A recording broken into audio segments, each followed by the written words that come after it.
Join us for a grammar lesson from the Aussie Readers Year 1 online course.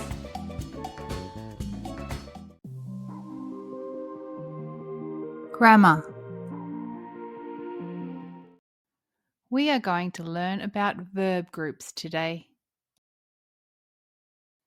Do you remember what a verb is?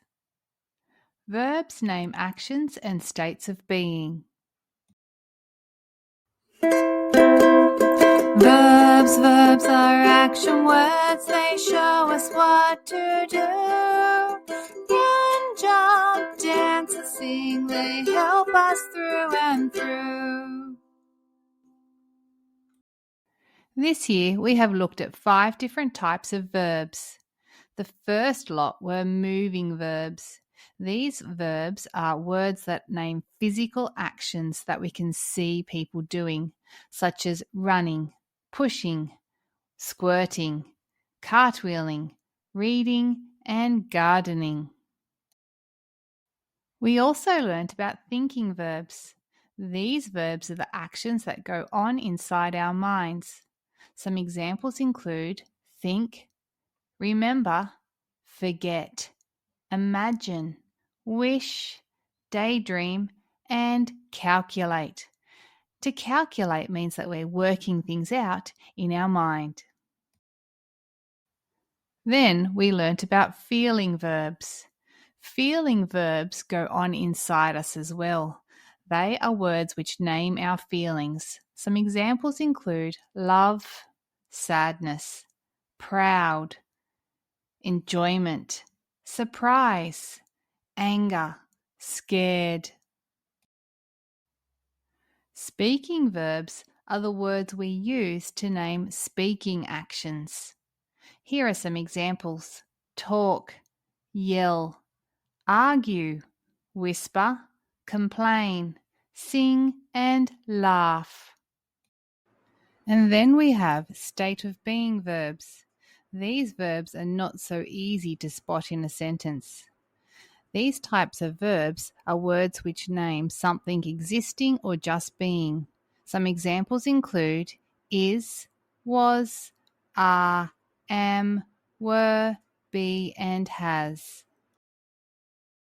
Now that we have revised the different types of verbs we've learnt so far, we are going to learn a new one called verb groups. Verb groups occur when we use more than one verb to describe an action. Let's take a look at an example. Is a state of being verb. If I add the word dreaming, together they form a verb group, is dreaming. These two words will describe what my subject is doing. Listen to how I use it in a sentence. Mum is dreaming about her next holiday. Mum is the subject, and what is she doing? Is dreaming. Together, this is the verb group. Here is another one. Was is a state of being verb.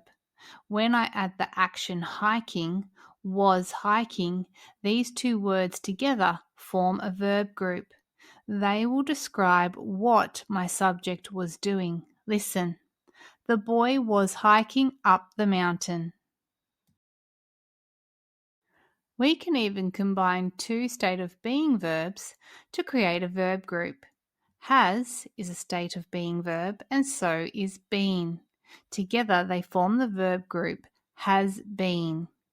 Listen to how I use it in a sentence. My nan has been to the shops. The subject of my sentence is my nan. The verb is has been, and then we have the extra information in the rest of the predicate, to the shops. We can even combine 3 words together to create a verb group. I'm going to start with 2 state of being verbs, was being, and then I'll write displayed. Listen to how it works in a sentence. The certificate was being displayed on the notice board. My subject is the certificate. And what is the certificate doing? Well, it was being displayed. That's the verb group. Where? On the notice board.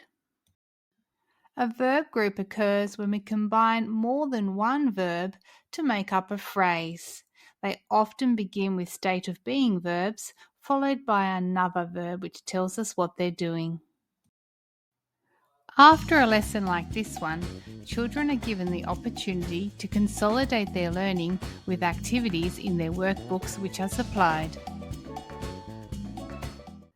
If this sounds like something that would help your child learn to read, spell and write, head over to aussiereaders.com and sign up today.